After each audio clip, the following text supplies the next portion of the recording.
Okay, so agenda-wise, let's deal with input-output in these next few minutes.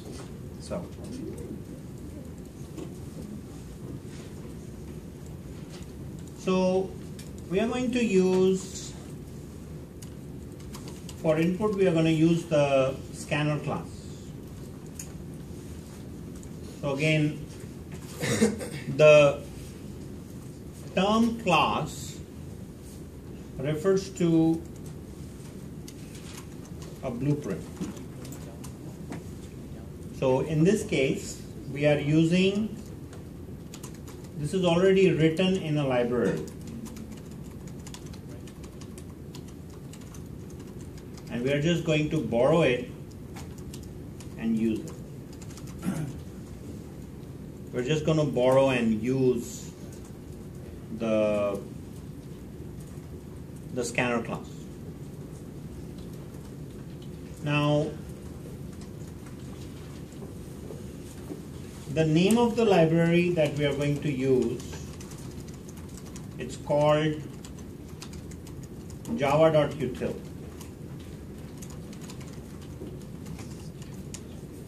And it is lowercase, and I'll show you how to do this in a program.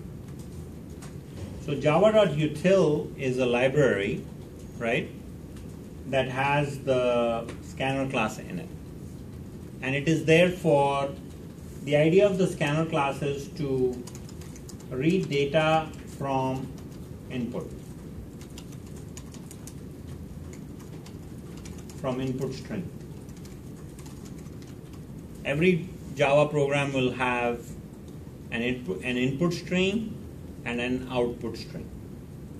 So we are starting conversations with input stream and output stream. So this thing lives in java.util library, and it allows us to read data of different data types. Do you all know what a data type is? Integer, float, double. We went over that about a week ago. And you need to know all your data types for assignment 3. So there are a lot of methods, but we are only going to cover a few that we need so we can just learn how to read the information, right? So here is what we start with. When we want to do input, we create this in main. And we only create one of these in main.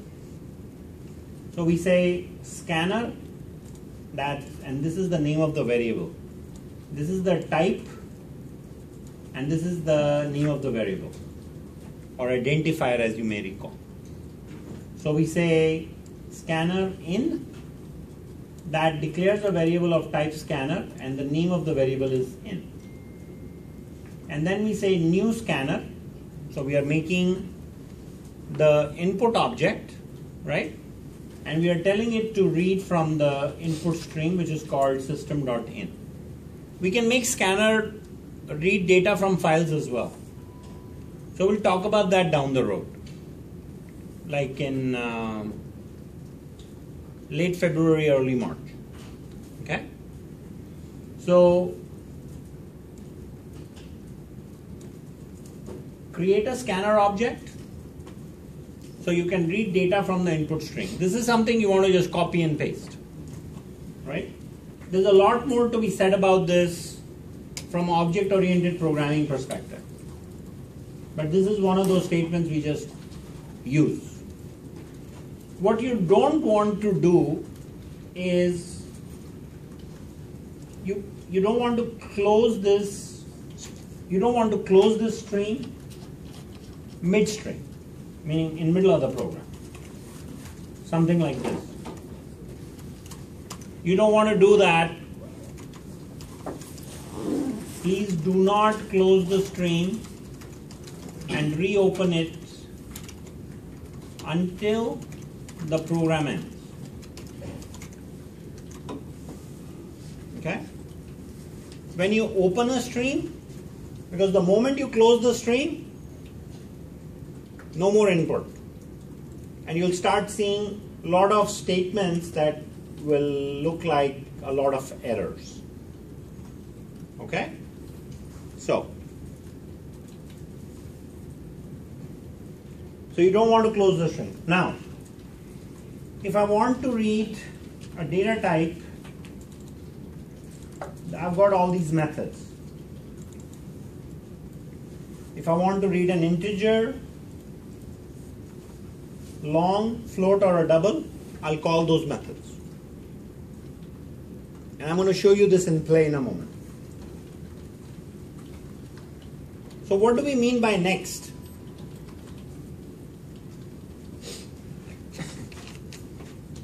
When I create a scanner object like this, my program is ready for taking input. When I say next int, that pauses the program. It says type something. So I type something. If I type ABCD, next int will read that and it will say you didn't type an integer. I've got a problem. If I type 15.4, it will read 15.4, but that's not an integer either. It's a floating point value, you see. So these functions are expecting a certain type of input. And for lab 1, we'll just assume the end user will type what is exactly expected, because we are starting to walk with programming. When we are running, we'll do more defensive thing. Hey, you typed a number, I want a character. Or you type a set of characters, but I really wanted a number. You see? So we can deal with that. We're going to deal with that later. So we've got all these methods for integer, float, and these functions or methods. There is this return type which tells us that when next int is done with its work, it's going to return an integer. Or when next long is done with its work, it's going to return a long.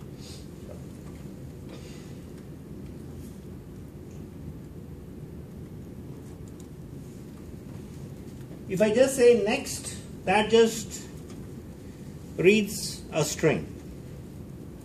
So if I say Bob Singh, if my name was Bob, then that will be 2 strings. That will be 2 tokens. So if I want to read the entire line, I will call next line, right? And this guy right here will close the scanner. You want to close the scanner just before when you are ready to end your program. Okay? Don't put this in the middle of the program because your program will not function well. So, okay? So the idea of the scanner is it's looking for a set of characters as input. So it tends to read data until you hit a white space, right? So if in the input I'm typing 15 space 24 space 45, guys, that is 3 tokens. Okay? So a call to next int will only read the first integer. It won't read the second integer. I'm going to need 3 calls to next int. Okay?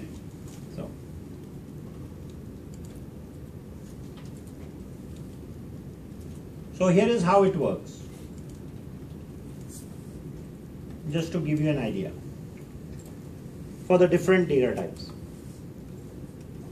And let's not worry about working with the char data type for now.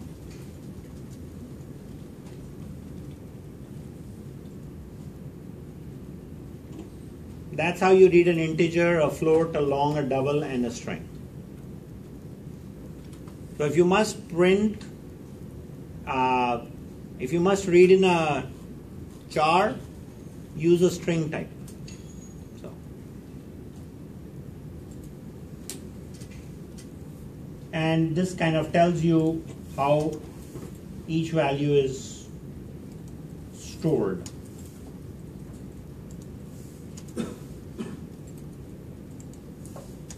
Okay.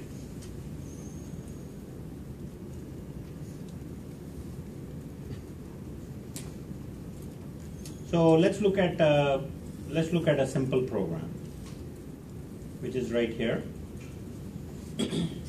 and you can use this as a template for your assignment. That's why it's there.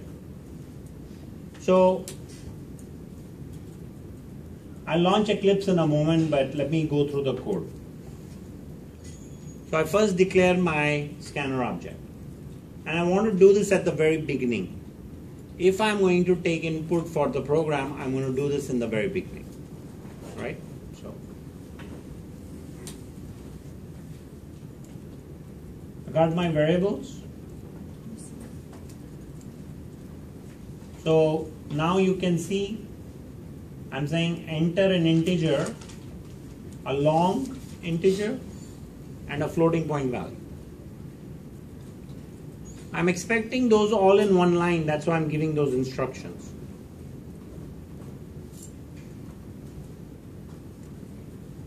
So it says floating point number, another floating point number, and a string, separated each with a space or a return.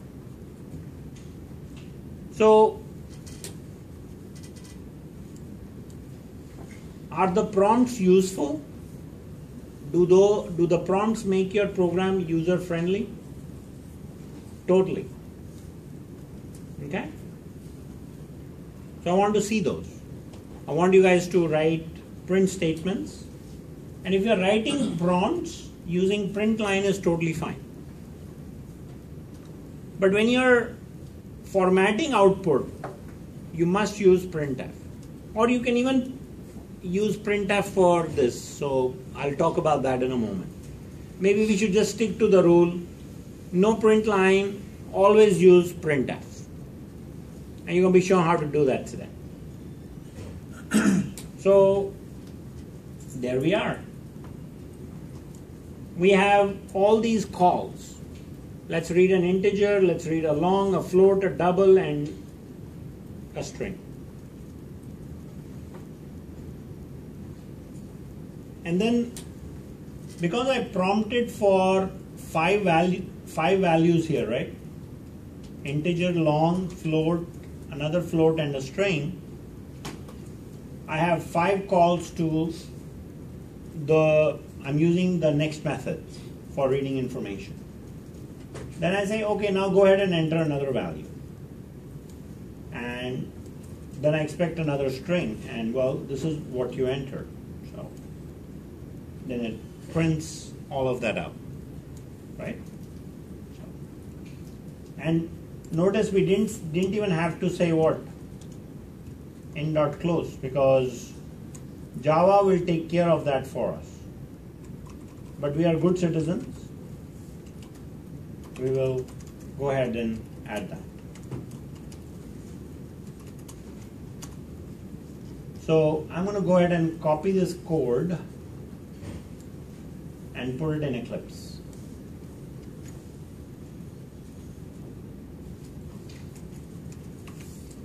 And we'll quickly try to run it and see how so we can see the output, right?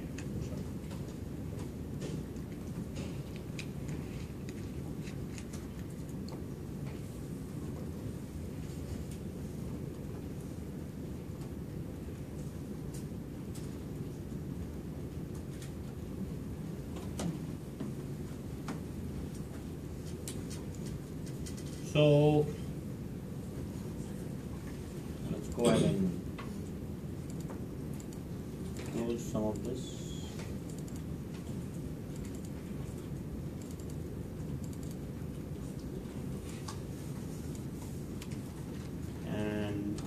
keep the program name as hello world, so I don't want to copy the main, but everything in it.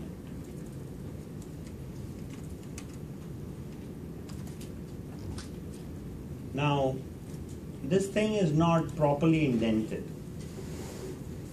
So, things should just line up. And when you create your variables, put them closer together like that. Usually always a good idea to put one per line because that makes your code readable. All right? I think of coding in paragraphs.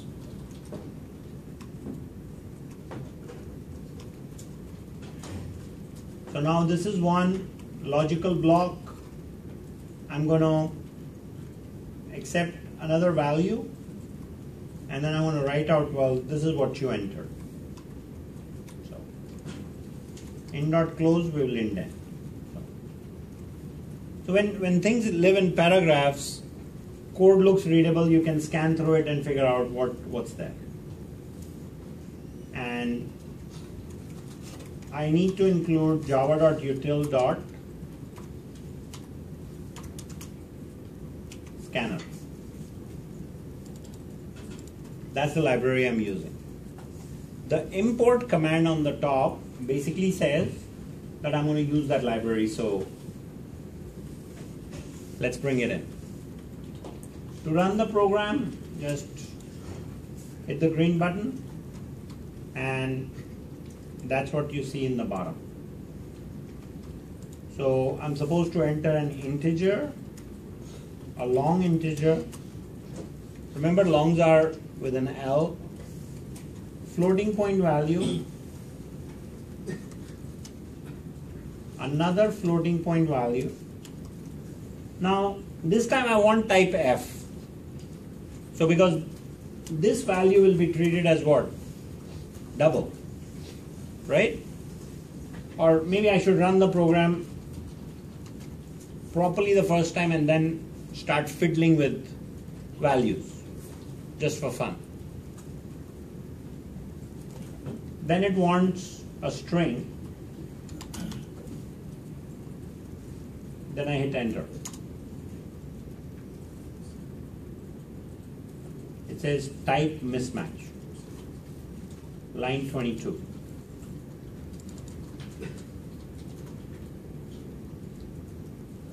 So I'm being a good candidate here, right? A good citizen, and saying this is how you write a long. It's just expecting an integer. Because when I start getting smart about the data types and input, it's thinking this is not a long.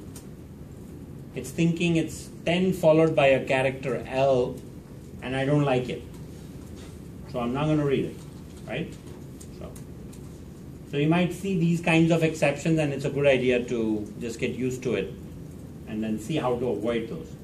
And always figuring out, like if you write your code properly, the compiler, meaning you write one expression per line, I can also put 2 expressions per line like this.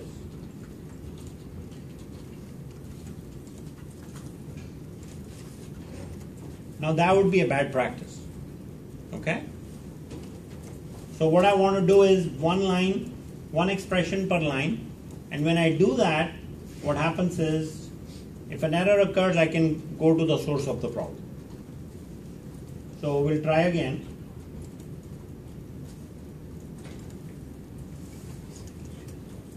And I'll say 10.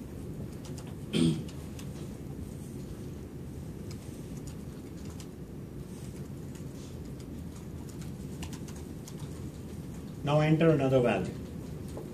So my assumption is if I type F, it's going to have a problem with that too, right? So I didn't type this time. So now he wants another value, which is, and that's what the program prints out, as you can see. Can you all see that?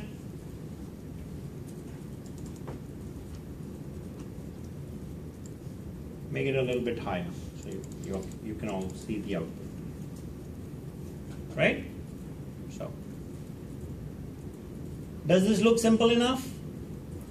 It does, right? It's when you start doing it and you start getting all those errors is when you scratch your head and say what happened.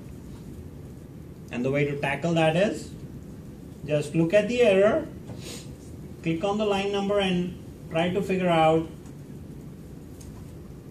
if you mistyped the value. I think if you keep your data types to, well, data types of variables can be anything. But when you're entering values, you can, when you're entering values, just don't use the literals that you're aware of, like the float or the long or and so on. So, okay? Questions on how to work with scanner class? Can you scroll down? For the output or for the code, yeah. Sure. Right.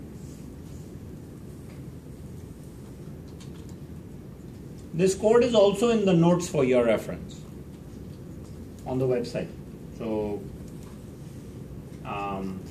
if you go to the main page, apply input and output functions to read data, that's where I got the code from. So.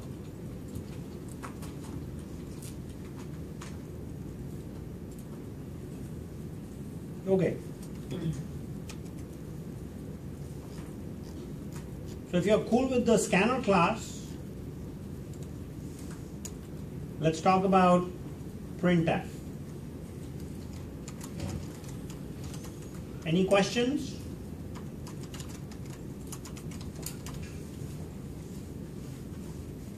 None? Okay.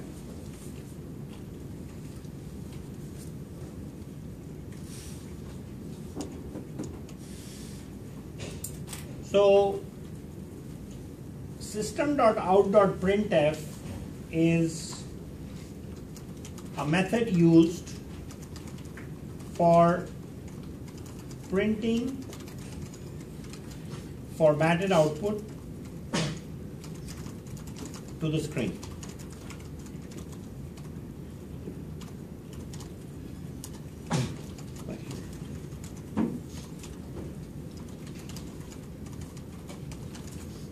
So I can say something like this, system.out.printf, just like in print line, right?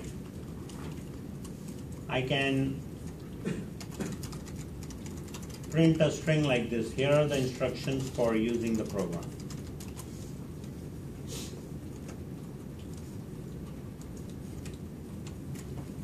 And it will write that line as prompt.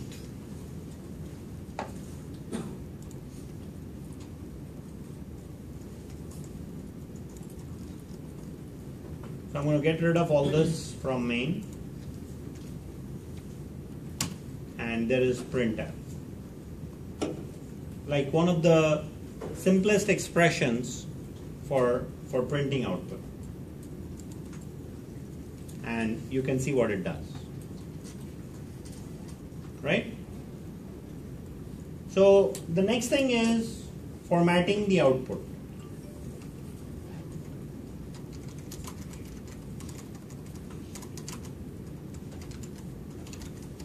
I also have good notes on this for you, but I'm also going to write some things for your reference here.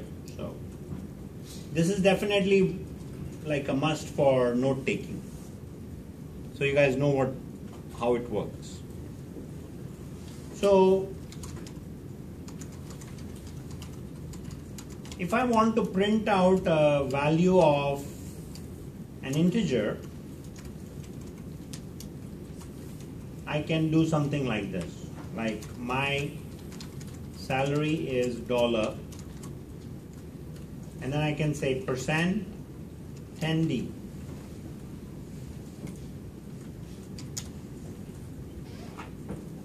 And I can provide a value, something like that. So what that does is it's going to obviously print my salary is dollar, right?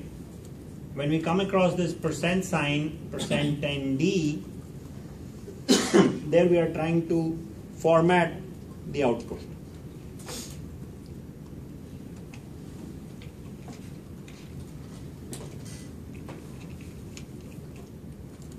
So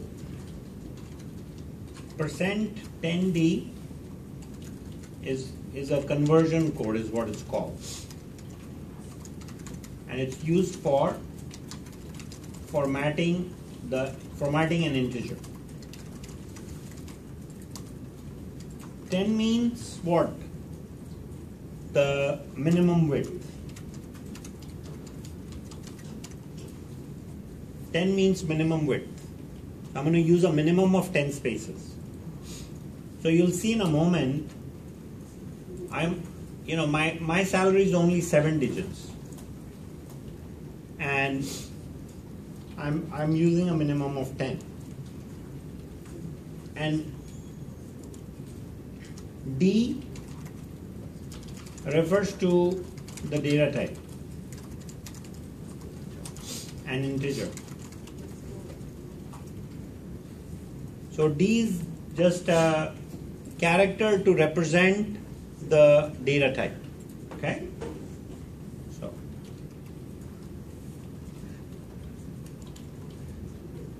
So take a look at this program.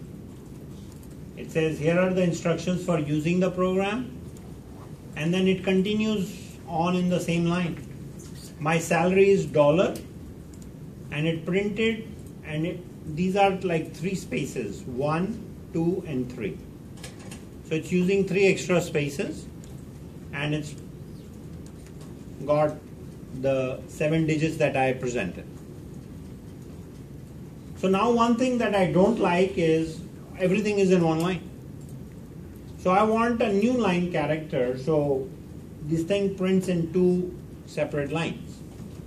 So after the exclamation mark, I'll put a /n. That gives me a new line character. So now if I run this, I've got my instructions and a new line. And you can see this kind of looks odd, no? The $ and the spaces, it's hoping for a salary increase. So I can change this to a minus. I can say %-10D. And minus means left a line.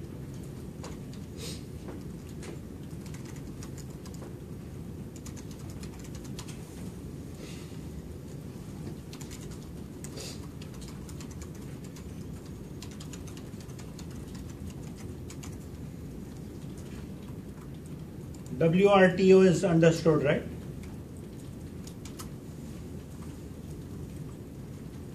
Modern chat acronyms. So now see the results. So with respect to those 10 spaces, I am starting with the left side.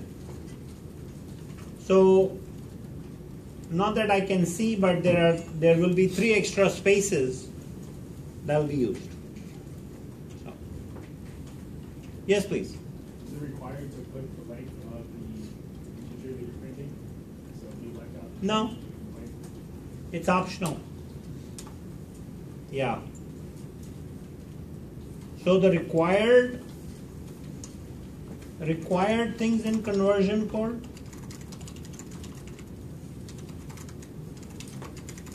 are %, plus the letter for data type. Everything else is optional. Okay? So the structure of the conversion code is kind of like this. We can say we start with %, then we have flag, Then we have width followed by a dot and precision, and then data type.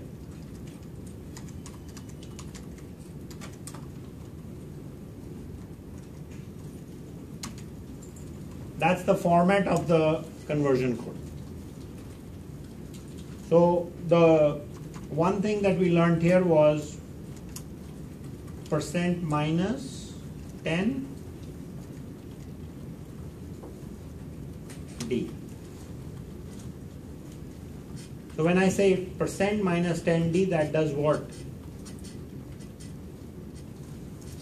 Uses a width of 10, prints whatever value, and left aligns it. So, are those notes helpful for posting on the website, so that way you guys will know? I'm going to cover an example of each data type: integer, float, string.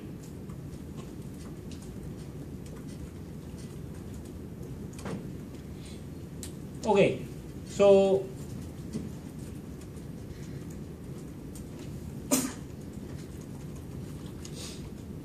let me take this again, and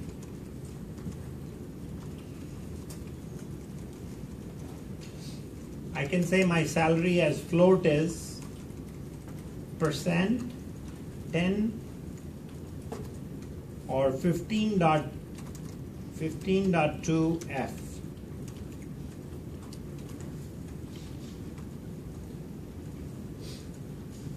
And this time let's make it a little bit larger, because it makes you feel good.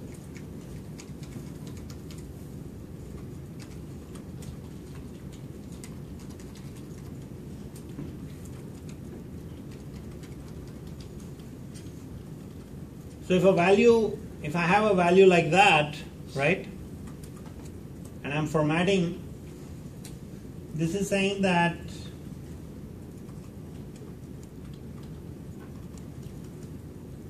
this particular conversion code is used for formatting a float.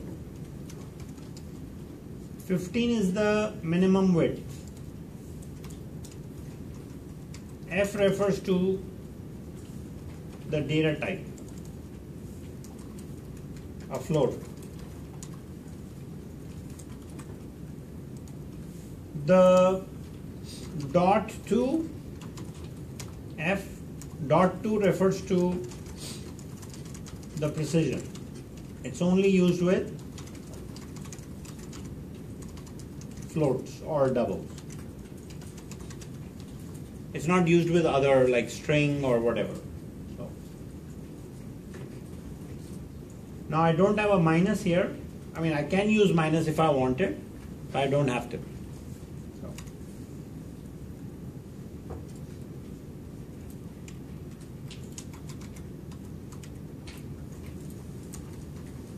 So you can see the value. There it is. Now again, it's printing in the same line, right? And what do I want to do? I want to print this in a new line, like that, /n.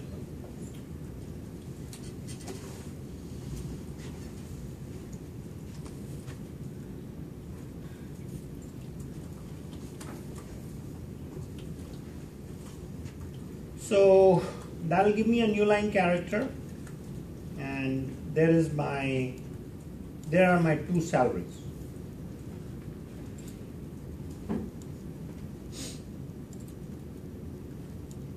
Do you see what happened to the precision?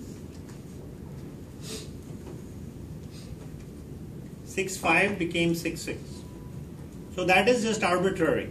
That may not happen every time. The way the floating point values are stored, I'll talk about that in the probably next week. The reliability of storing floating point values is not there in computers. So programmers have to take special precautions to make sure that we are not off by a penny when we are printing checks. Okay?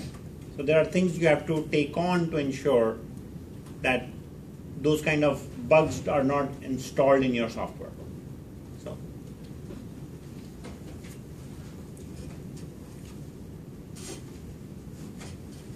I'm sure you're noticing here how the 15.2f is being used. That's important.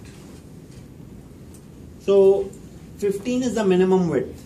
How many total spaces I can potentially use here if I look at the size of this number? There are total of 16 characters, including the dot operator, including the dot in the number, right? So what I do is with 15.2f, we are definitely going to use 3 spaces, 2 for the precision and 1 for the dot in the final value that will be printed. And then we will use 12 spaces for the integer part of the real number that we are working with. So that number is 10 digits long, right? So I end up using a total of 13 spaces, and I have 2 spaces on the left side, as you can see here. That's 1 and 2. Okay? Do you see how this is working?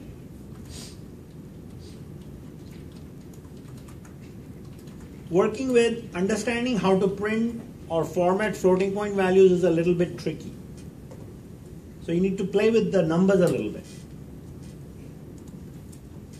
What if I have a number that looks like this, 4.5? How will this be treated? So you see I'm using a total of 15 spaces. I have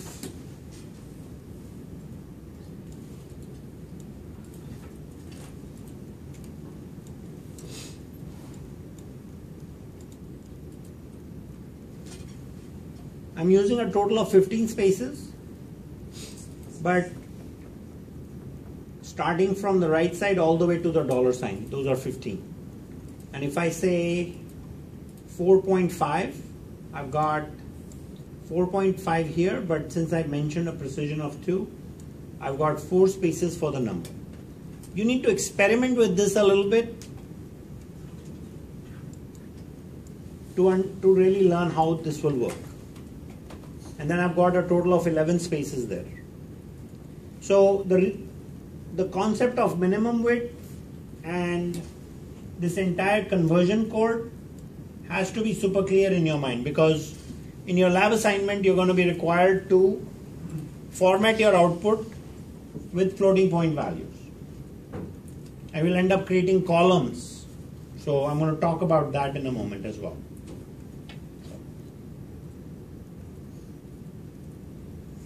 So I'm done with 2 out of 3.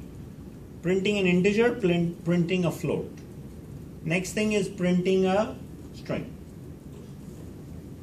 So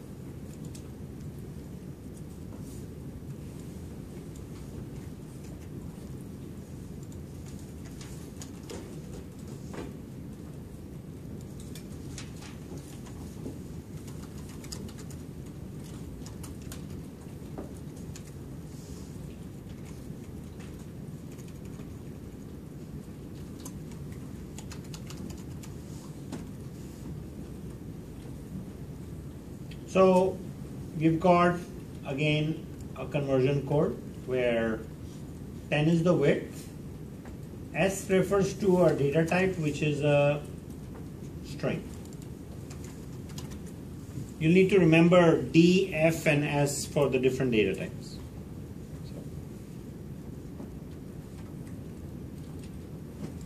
We're not using minus.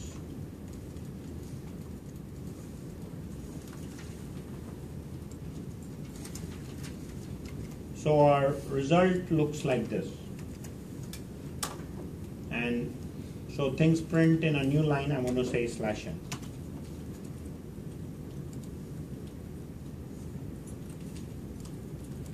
Now I'm using a total of 10 spaces here. Faculty is only 7, so I'm going to have 3 leading spaces. Are you getting the hang of conversion codes? Is it making sense? Right? So we'll end up with using multiple conversion codes in one line. So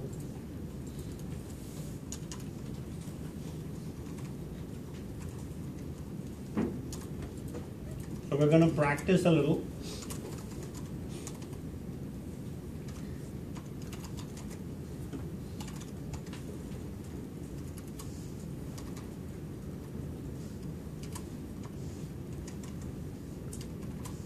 I can put more than one conversion code. So let's say we want to print things in column.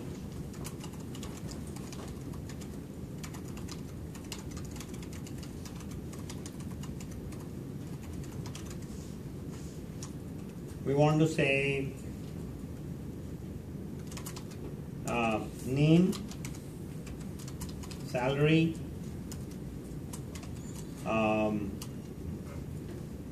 rank, and title. What's the difference between rank and title?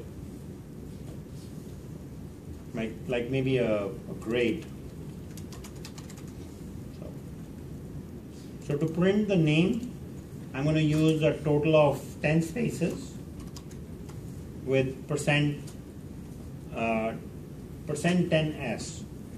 So I'm only giving 10 spaces to the entire name, right? Then I'm going to put a couple of tab characters. That's like, instead of typing 5 spaces, if I say /t, it'll just add 5 spaces. Then I can say %10.2f, that is for salary, /t twice or once, depending on whatever you want. And then the grade, I would say, is a string, couple of more tabs, and then title.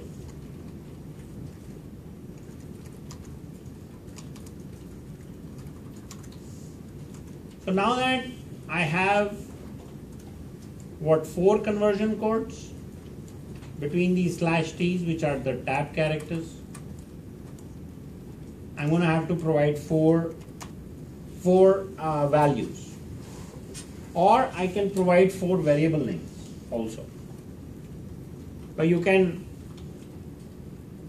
put in variable names in instead of the literal values. So I can say name, salary,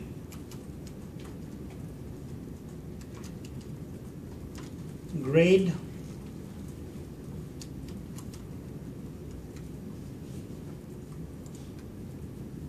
and I can add title. So now if I start to print out this value, you'll see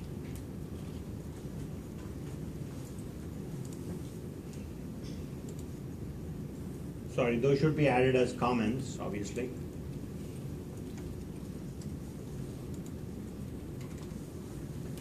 You have to take care of the red things in the code. So, and these tabs are pretty long. So I think I might do okay with just 1/t.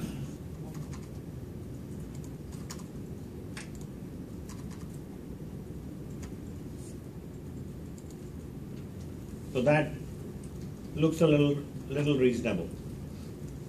And maybe I don't need these 10 spaces, right? So now if I wanted a new line character, I will say /n. And if I wanted to print multiple lines,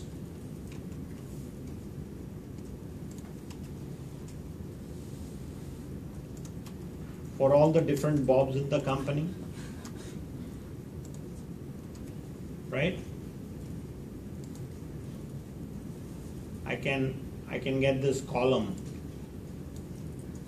this data nicely in columns. And because I'm using minimum width, if I have salaries, as long as they are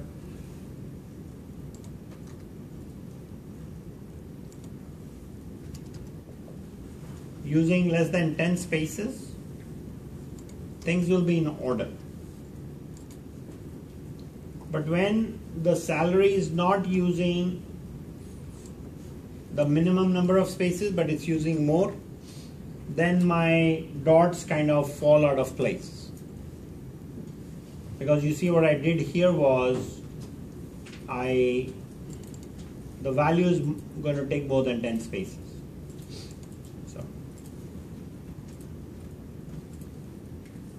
So what I'll do is I'll just change the value here.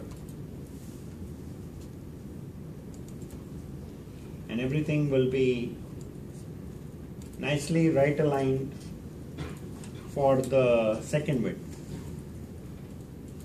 Now, let's say I want to left align things. What will I do? I'll add a minus. And the column doesn't look so good, right? So,